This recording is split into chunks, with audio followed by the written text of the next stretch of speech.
Hoy en Consultorio Médico, ¿quieres hacerte un implante mamario y no sabes a dónde acudir?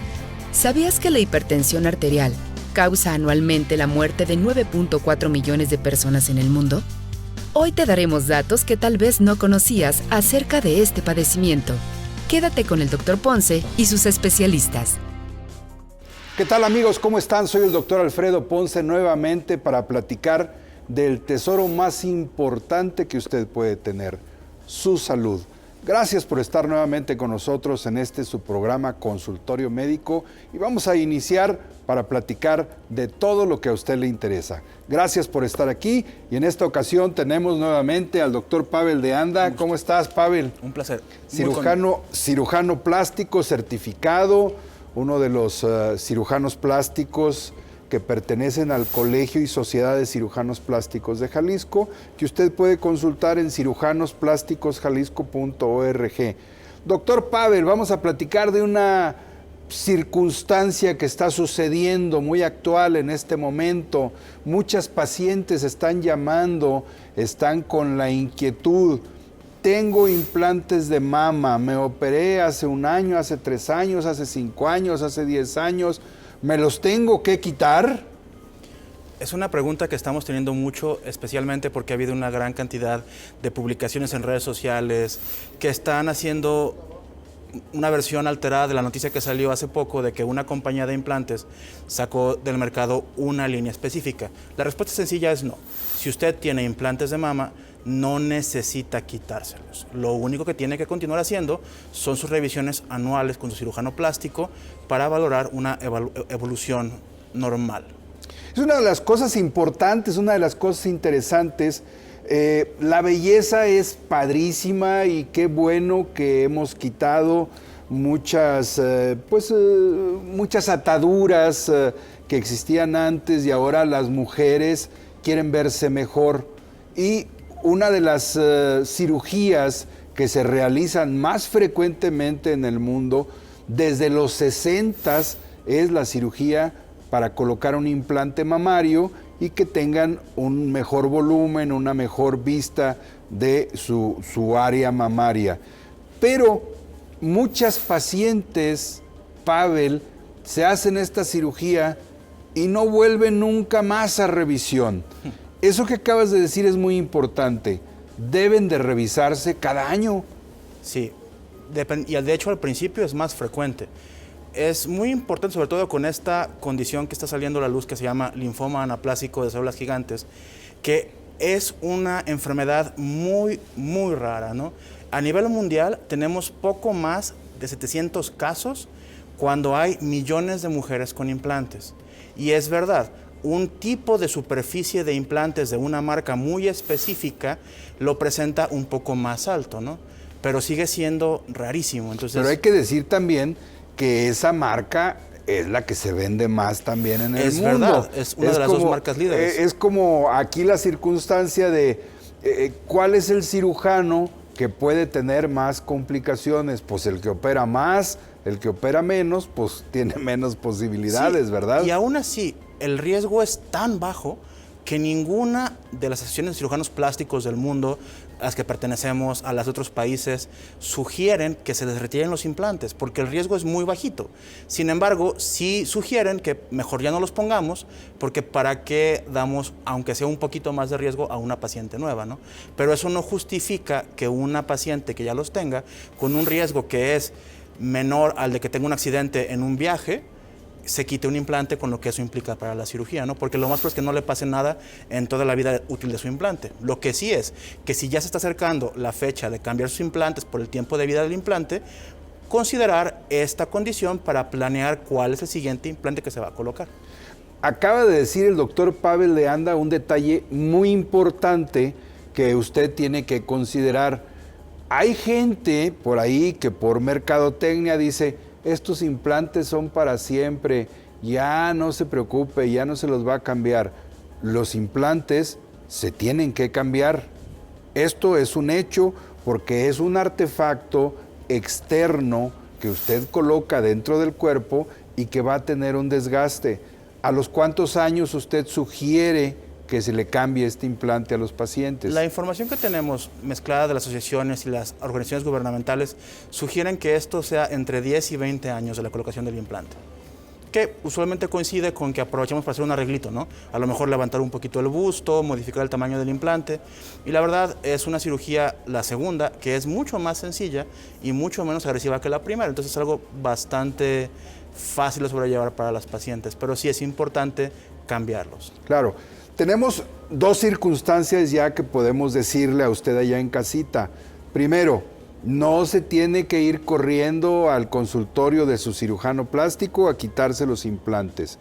Y segundo, no son para siempre, hay que cambiarlos. La recomendación es, después de 10 años, usted tiene que tener cuidado de revisión un poquito más exhaustiva cada año, como cualquier otra cosa.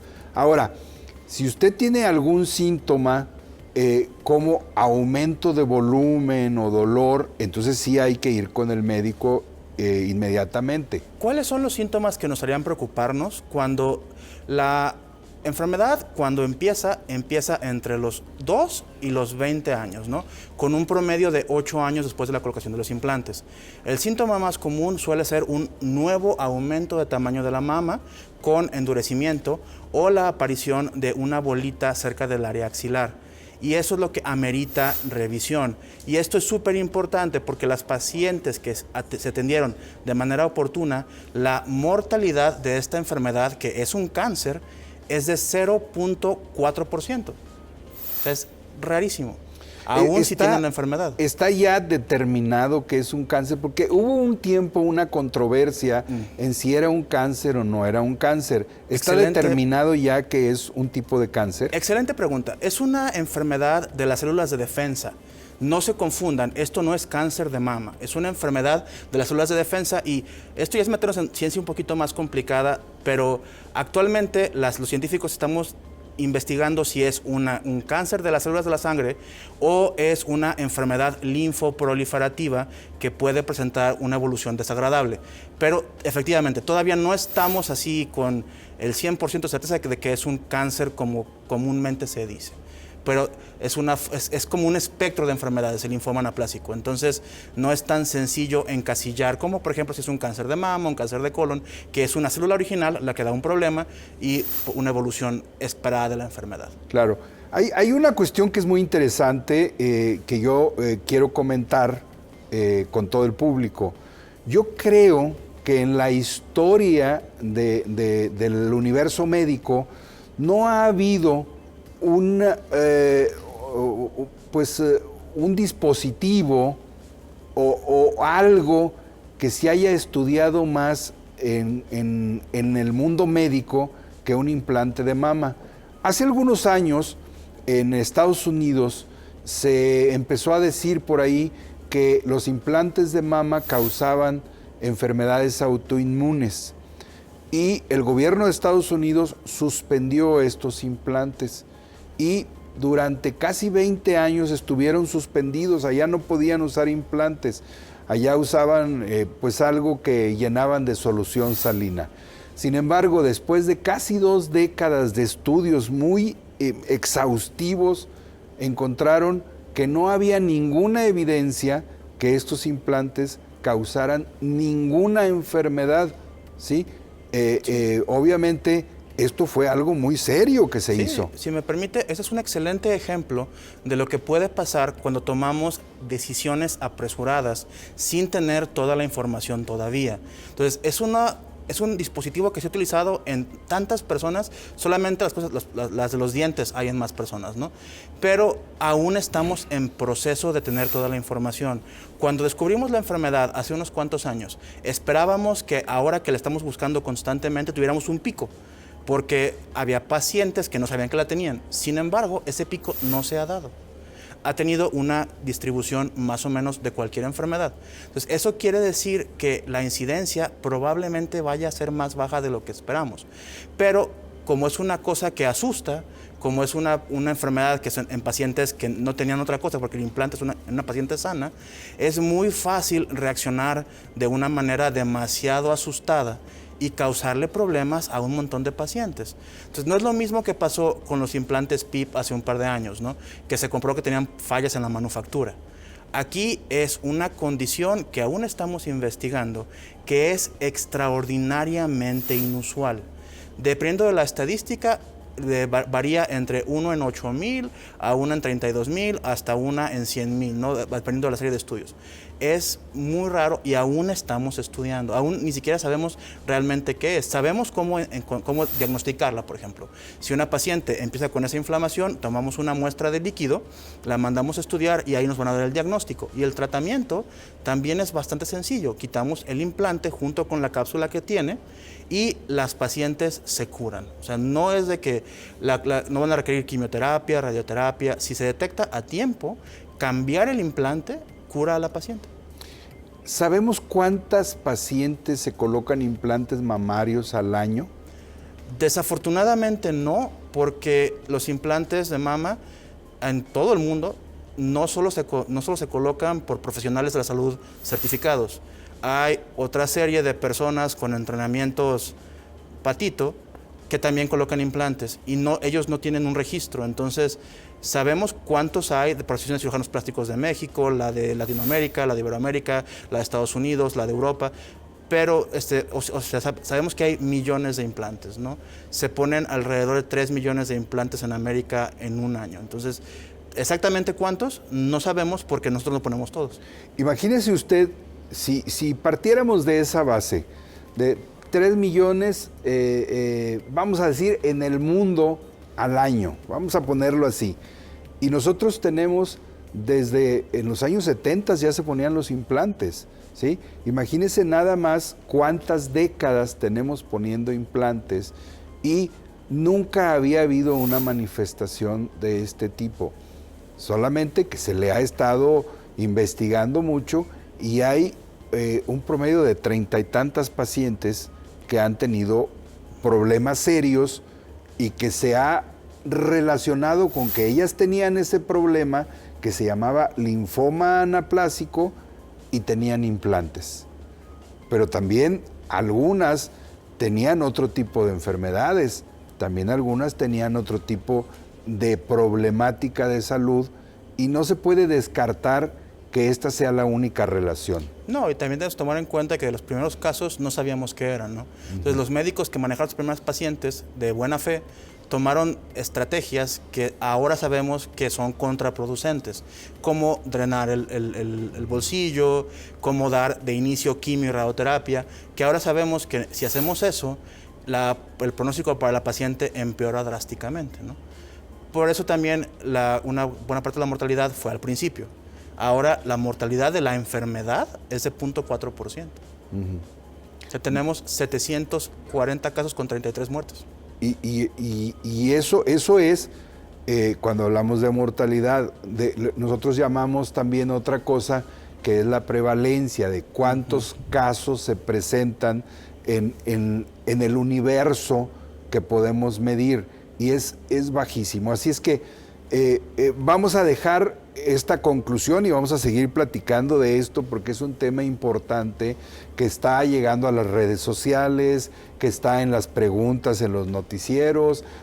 Acaban de irme a hacer una entrevista ahorita para preguntarme lo mismo y la gente tiene que saber, porque esta es la función de un programa como este consultorio médico, que usted esté informado y que no se asuste cuando no haya necesidad, que tenga la información precisa.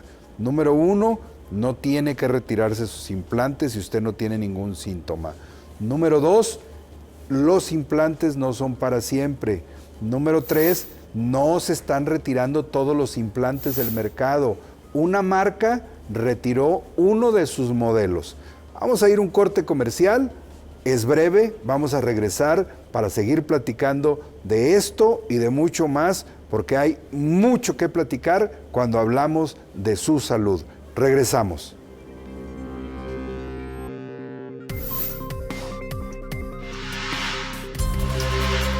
¿Sabías que México se encuentra en el 5º país en el que se realizan más cirugías plásticas, de las cuales la principal es la liposucción, para retirar la grasa corporal? mientras que la segunda es la de senos, de acuerdo con información de la Sociedad Internacional de Cirugía Plástica Estética.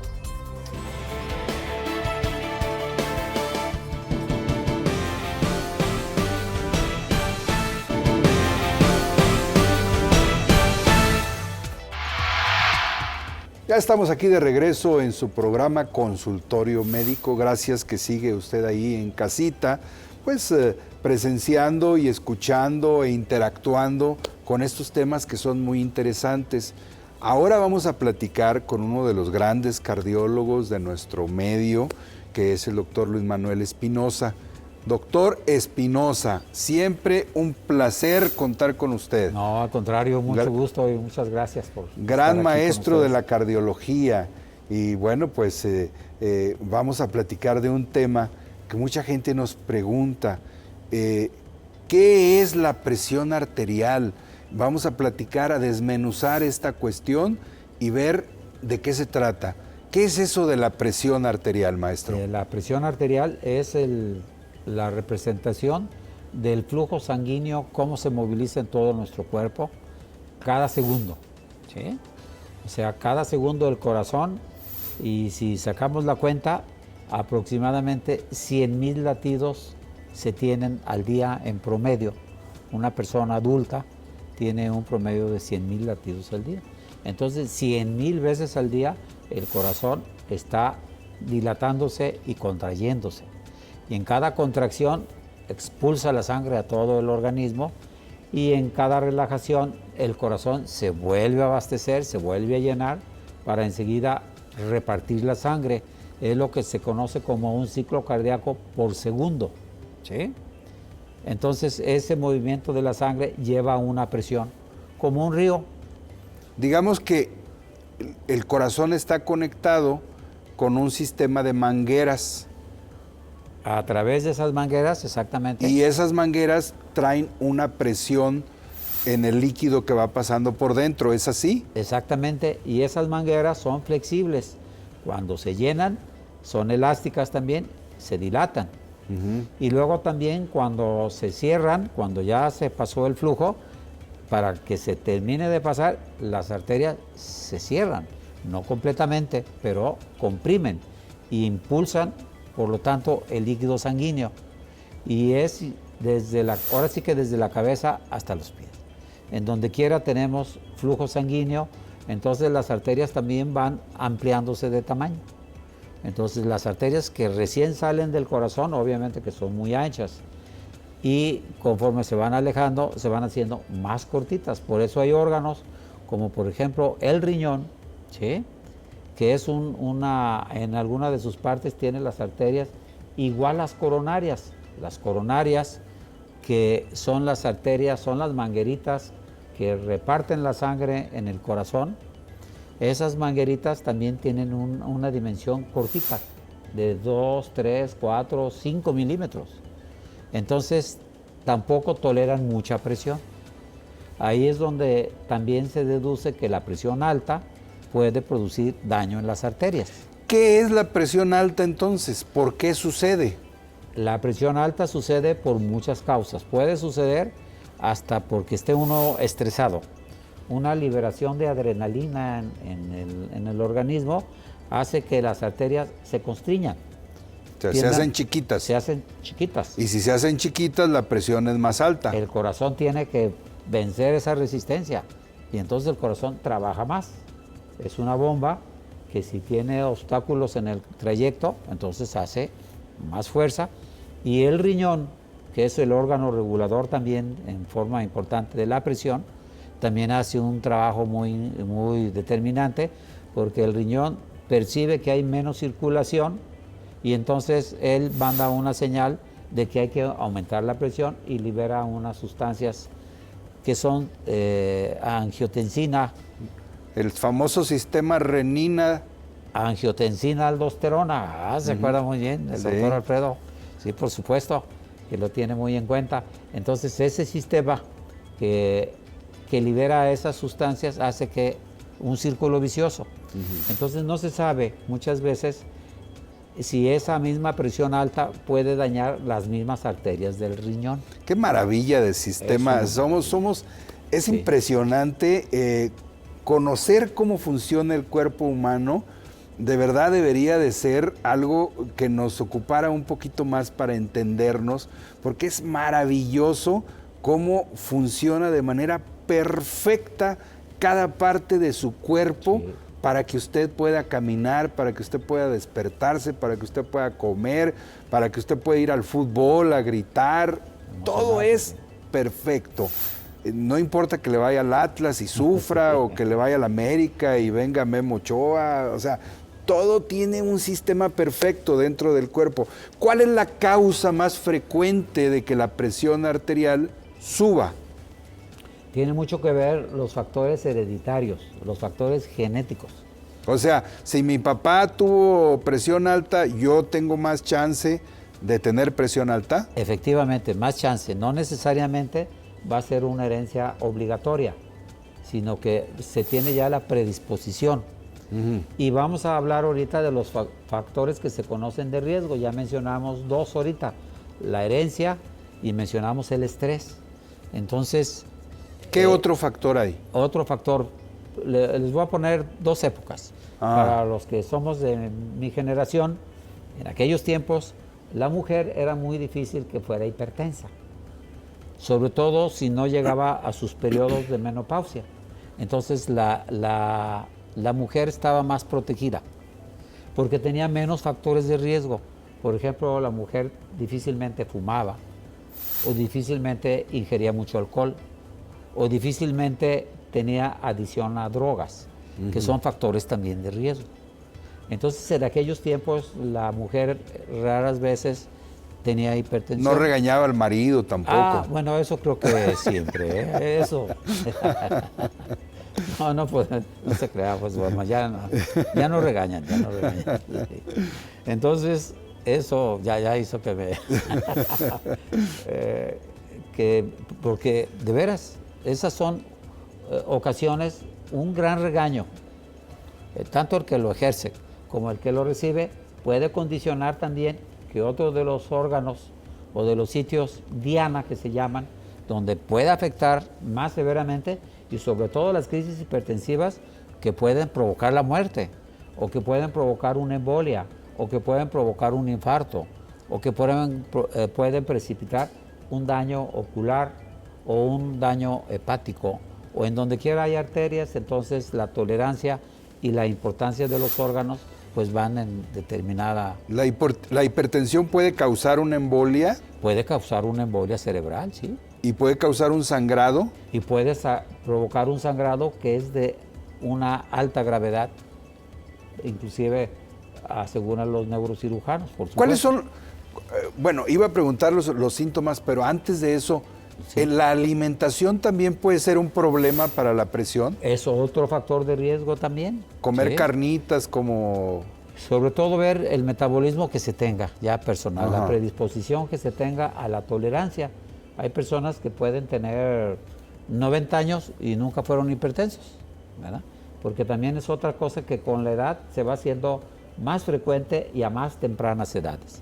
Y aquí vale la pena hacer una gran separación entre la hipertensión que se conoce como esencial, que no se conoce exactamente cuál es la causa, y otra hipertensión que se llama secundaria, que es secundaria, por ejemplo, a que alguien tenga una enfermedad de la tiroides, que su tiroides esté funcionando más.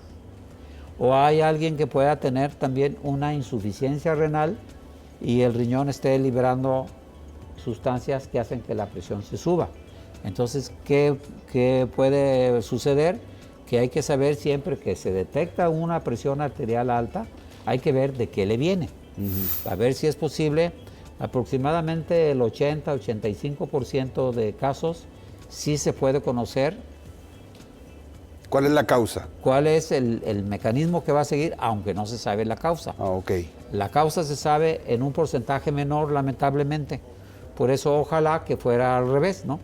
Entonces en la mayoría no se conoce. ¿Y cuáles son los síntomas? Los síntomas que vamos a tener también va a depender de que si es una enfermedad secundaria a algún otro padecimiento, por ejemplo, a las enfermedades renales, Una persona que tenga edema alrededor de los párpados, Inflamación en los párpados. inflamación en los párpados, sobre todo que son de los signos principales y primeros, que por las mañanas aparezca con edema alrededor de los ojos, periorbitario. Entonces eso es un signo de insuficiencia renal, y esa insuficiencia renal puede acompañarse o puede favorecer también la presión arterial. Tenemos el caso de Poncitlán, por ejemplo, donde hay muchos niños reconocidos que tienen insuficiencia renal, y una de sus complicaciones de esos niños, a pesar de que son niños, es que tengan la presión arterial alta, porque en los menores, en los jóvenes, es menos común la enfermedad de la presión alta. ¿Cuál es la presión arterial normal? Lo normal para un adulto, ha habido muchas clasificaciones, pero lo que más se busca es que todos la tengamos en forma menor. Por ejemplo, un 170 ya es una presión elevada, que se conoce como sistólica. Vamos a recordar que la presión alta, la primera, es la sistólica, es cuando el corazón repartió la sangre a todos lados. Y la diastólica es cuando el corazón se está relajando y la sangre anda circulando. Entonces, en lo general hay que hablar de que tiene una presión alta máximo de 110, es lo ideal para todas las edades, sobre todo los adultos. En los niños puede ser menor un 10% aproximadamente, y puede variar. O sea, 110, 70 es la 110, ideal. 70, 120, 80. 120, 80, la de 80 está ideal, aunque la de 120 ya hay que estar alerta porque está subiendo la presión sistólica. ¿Y en los niños es la misma presión? Es un poquito menor, puede ser en los niños hasta un 10% menos. ¿Los niños pueden tener hipertensión arterial? Pueden tener, sí. Y es una alerta, ¿eh? En los niños la presión arterial alta es una verdadera alerta, porque puede deberse a muchas causas, desde que tenga un tumor en los riñones, que es un tumor que se llama de Wilms, que es malo, o puede tener otro problema en las suprarrenales y que esté liberando mucha adrenalina, como es el feocromocitoma, que es un padecimiento donde la causa de la hipertensión es eso, y se puede dar en jóvenes o en niños. Hay gente que dice que la presión arterial les produce un zumbido en los oídos o dolor de cabeza. ¿Es parte de los síntomas? Los síntomas van a venir dependiendo de donde esté repercutiendo la hipertensión, de la cabeza a los pies.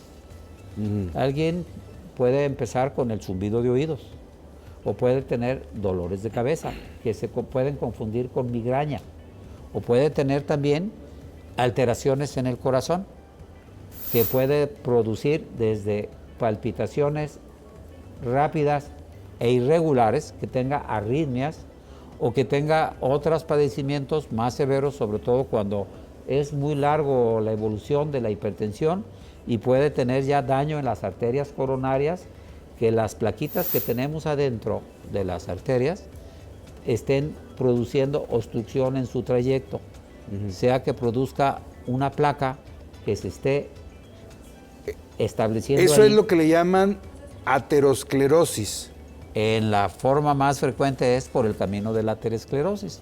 80, 90%. ¿Hay tratamiento para la presión arterial alta? Por supuesto que sí. Y el mejor tratamiento, paradójicamente, es la prevención, ¿verdad? ¿Qué le recomiendas como prevención? Haz de cuenta, yo tengo presión alta, tengo un hijo de 18 años, ¿qué le digo a mi hijo para que no tenga presión arterial alta? Lo primero es, muy buen comentario, porque da lugar a lo siguiente. Desde los niños hay que checar la presión. Muchas veces al niño, como está muy joven, no, pues es un niño, dicen. No, ni la presión se le toma. No, hay que tomarla, porque hay una enfermedad de nacimiento que se llama coartación de la aorta, por ejemplo, que se puede diagnosticar desde el bebé, y es un tratamiento, ahorita que vamos a hablar de los tratamientos, que es un tratamiento, la arteria aorta es una manguera que puede tener alguna obstrucción en alguno de sus trayectos, y generalmente es muy cercana al corazón, entonces va a tener una repercusión muy severa porque hacia adelante va a tener baja presión y hacia atrás va a tener muy alta la presión. Entonces, por ejemplo, puede tener muy alta la presión en los brazos y en las piernas que ni se detecte o que sea difícil hasta palpar los pulsos. Entonces, ese tipo de padecimiento se puede diagnosticar con un examen clínico. El médico, al no palpar los pulsos, ¿sí?, y al encontrar la presión alta en los brazos, en un brazo o en los dos, o puede provocar esa obstrucción soplos. Entonces, cuando los niños tienen soplo, ojo, y tienen la presión arterial alta, casi es una advertencia de que puede tener ese padecimiento. Nos está comiendo el tiempo. Sí. Si el paciente tiene antecedente de que su familia tenía presión arterial alta, Sí. si le duele la cabeza, si le zumban los oídos, ¿qué es lo que tiene que hacer? ¿Ir con el cardiólogo? Ir con el cardiólogo, y el cardiólogo o el médico que lo atienda de primera vez debe no solo darle cosas para la presión alta, salvo que sea una crisis, una emergencia, ¿no?, que inclusive se debe de hospitalizar, sino que el médico debe estar muy atento a buscar la causa. ¿Sí? Y después de eso, ¿le recomiendas algo? Ejercicio, alimentación, algo en especial. Eliminar los factores de riesgo, todos. ¿Sí? O sea, si te regaña tu señora, te divorcias. No se crea. A veces hay que ser drástico. Entonces, cuidar la alimentación, ir con un nutriólogo para bajar las cantidades de grasa. Todo el perfil completo, ¿no? Ajá. Si tiene sobrepeso, bueno, pues hay que llevarlo a que baje de peso, y agregado al sobrepeso, pues el ejercicio. Un ejercicio, ojo, programado y adaptado a cada persona. Nos come el tiempo en la televisión, vamos a seguir platicando. Este es un tema importante porque es muy frecuente y no le damos toda la importancia que deberíamos. El aumento de la presión arterial te puede traer muchos problemas y lo puedes prevenir, lo puedes manejar. Así es que hay muchas cosas que tenemos que seguir platicando, pero tenemos que ir a un corte comercial de nuestros patrocinadores. Regresamos pronto, seguimos aquí en su programa Consultorio Médico. No se vaya, regresamos.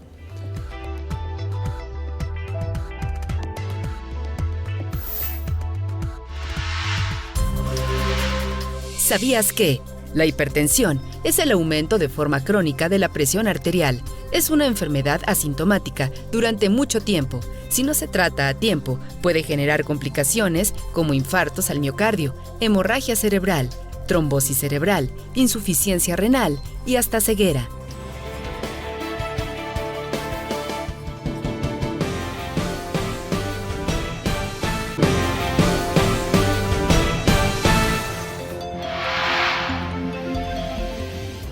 Qué bueno que sigue con nosotros aquí en su programa Consultorio Médico, y pues seguimos platicando de este tema que es muy candente, muy interesante, muy importante, el tema relacionado a los implantes de mama en las pacientes que están operadas y que traen esa angustia, ese susto de si se los tienen que quitar.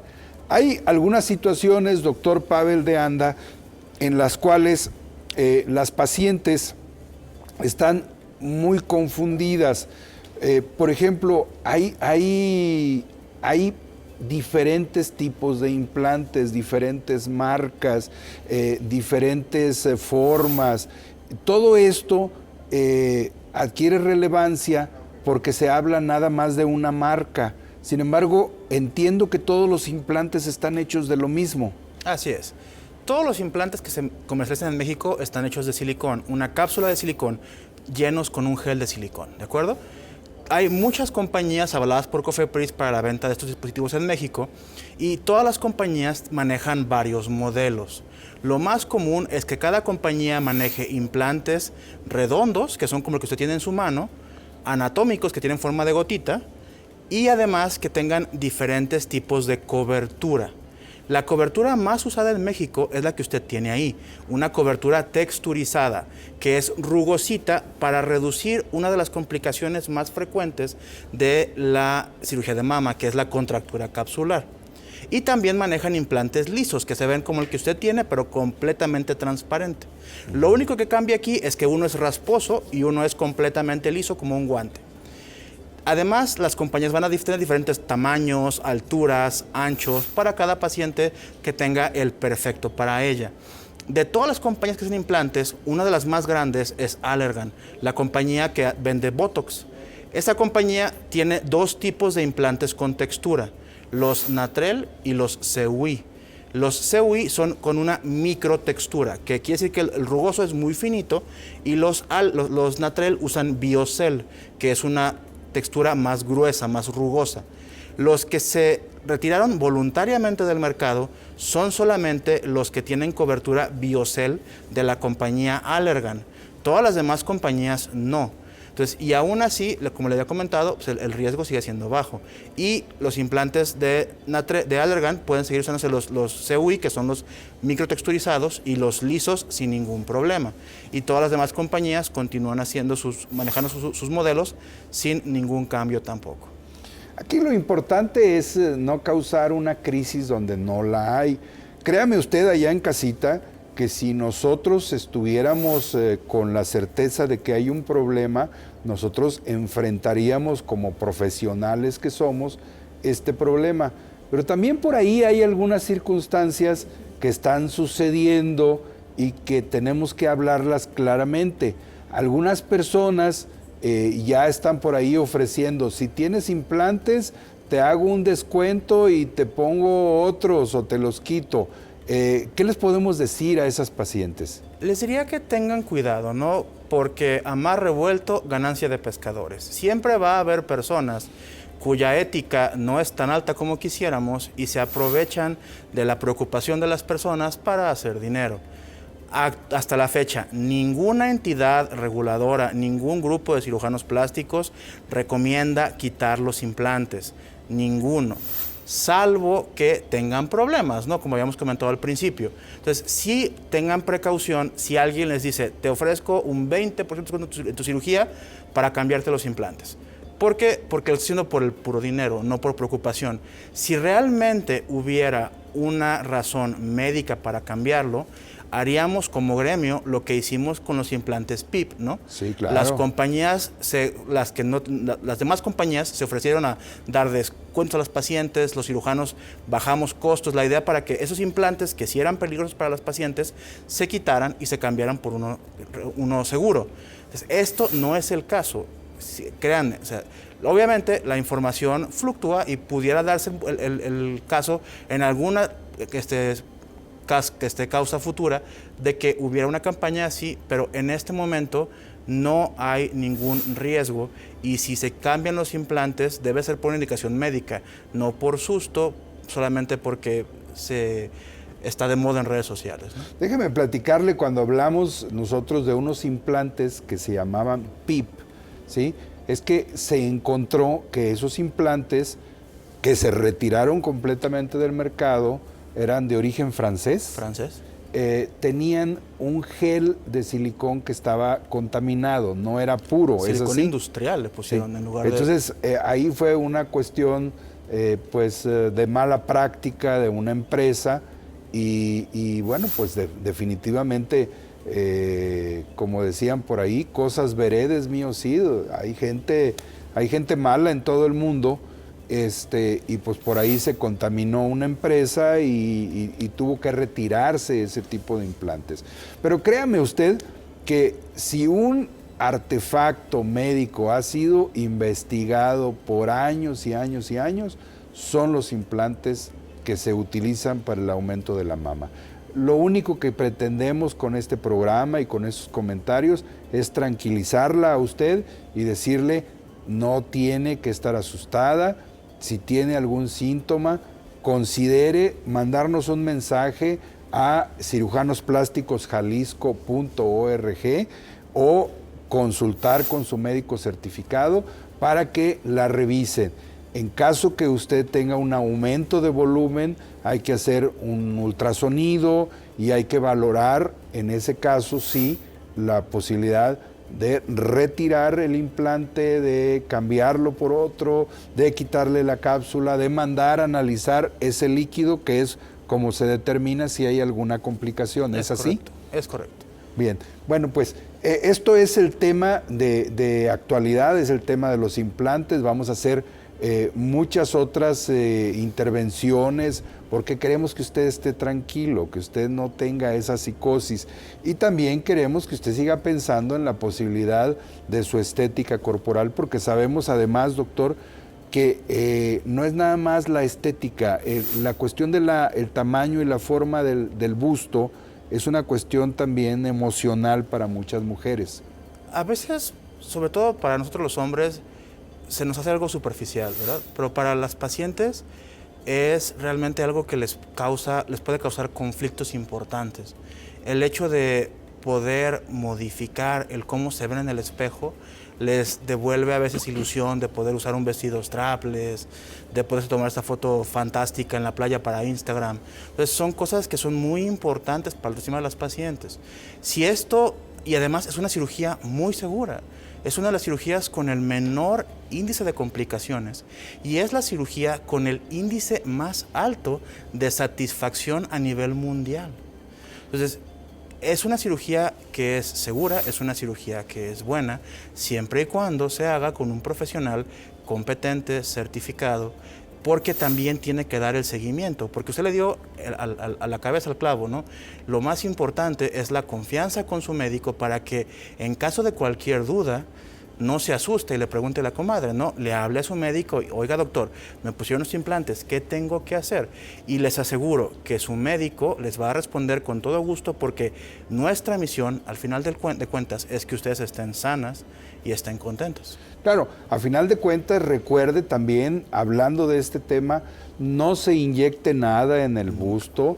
Lo único que puede inyectarse en algún momento, si se va a aumentar el busto, es su propia grasa. Nada de sustancias que le traen de Brasil o que le traen de la India, aunque sea la India María, no sirve. Todo eso le va a crear complicaciones.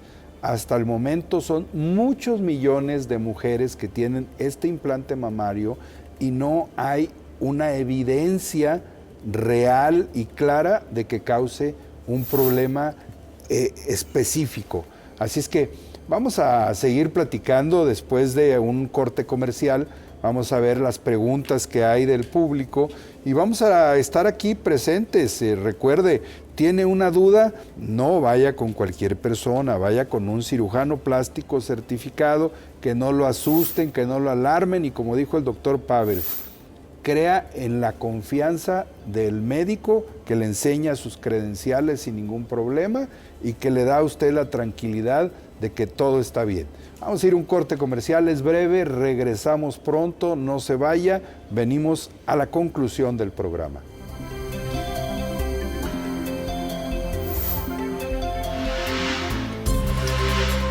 ¿Sabías que?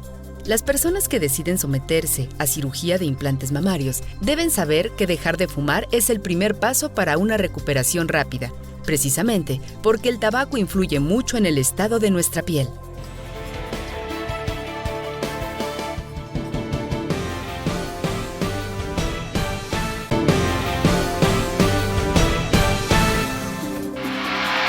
Ya estamos aquí de regreso en su programa Consultorio Médico, en este último bloque que tradicionalmente es de algunas preguntas.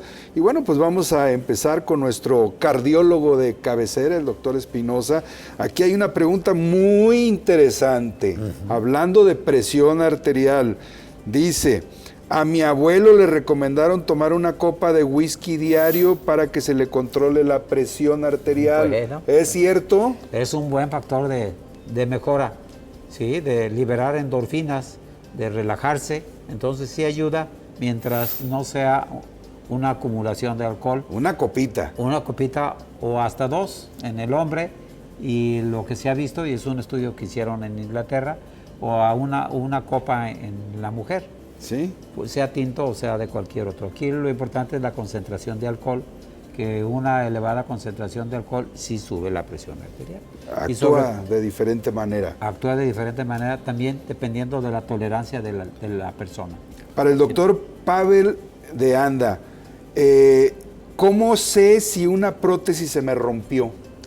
Ok, depende de la edad de la prótesis, ¿no? Las prótesis viejas eran de un silicón líquido y cuando se rompían se desinflan y cambia la forma de la mama.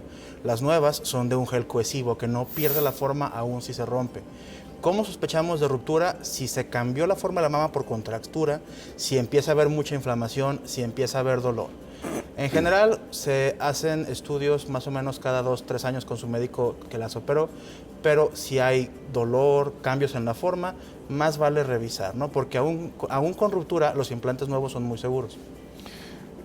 Doctor Espinosa, mi hermano tiene presión arterial y le sube más cuando toma bebidas energéticas. Hay unas bebidas de esas que se toman y a veces las mezclan con vodka y son como una bomba. Una bomba, sí.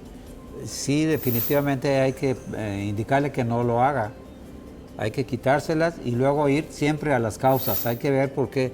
No nos dice de qué edad es el paciente. ¿El café sube la presión arterial? La cafeína ayuda a que suba la presión arterial y el ritmo del corazón y la frecuencia cardíaca. Entonces, si usted tiene presión arterial alta, no tome mucho café. No se les recomienda el café, con toda seguridad, ¿eh? Y también va a depender de la tolerancia a la sustancia, como en este caso el café.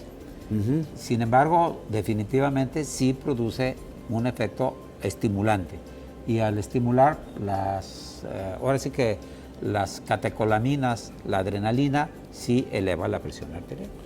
Bien, pues ha sido un programa muy interesante, con muchos conceptos muy importantes. Aquí hay una pregunta, ¿el ajo sirve para bajar la presión? Bueno, esos son uno de los mitos, ¿verdad? Es un tratamiento que recomiendan mucho los alemanes. Sí. Sin embargo, bueno, no hay todavía no hay evidencias. Certeza. Bueno, pues hemos llegado al final de nuestro programa. Recuerde usted, si está asustada porque tiene implantes de mama y le dijeron que hay que quitárselos, tranquilícese, vea a su médico si tiene algún síntoma. Si no, no pasa nada. Aquí estamos para servirle. Doctor Pavel de Anda, muchas gracias nuevamente. Como siempre. Maestro Luis Manuel Espinosa, muchas gracias por estar aquí. Pero sobre todo gracias a usted que está allá en casita y que, bueno, pues nos sintoniza aquí en este programa Consultorio Médico. Gracias a todos y bueno, pues así ha terminado un programa más de nuestro Consultorio Médico. Nos vemos por ahí. Si me ve, salúdeme, no sea malo, me va a dar mucho gusto. Hasta siempre, aquí los espero. Consultorio Médico.